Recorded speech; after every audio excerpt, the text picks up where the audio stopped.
আলাইকুম।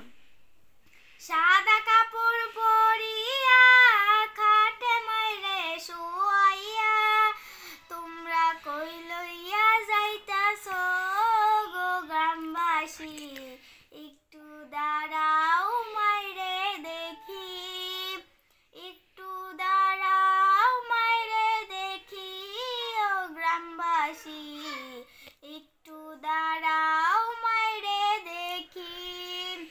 সাদা কাপড় পরিয়া, সাদা কাপড় পরিয়া খাটে মাইরে শুয়াইয়া তোমরা কই লইয়া যাইতাছ গো গ্রামবাসী, একটু দাঁড়াও মাইরে দেখি ও গ্রামবাসী, একটু দাঁড়াও মাইরে দেখি। আসসালামু আলাইকুম। আমার ভিডিওটি যদি ভালো লাগে শেয়ার করুন, অন্যকে দেখার সুযোগ করে দেবেন। আশা করি আমার ভিডিওটি ভালো লাগবে।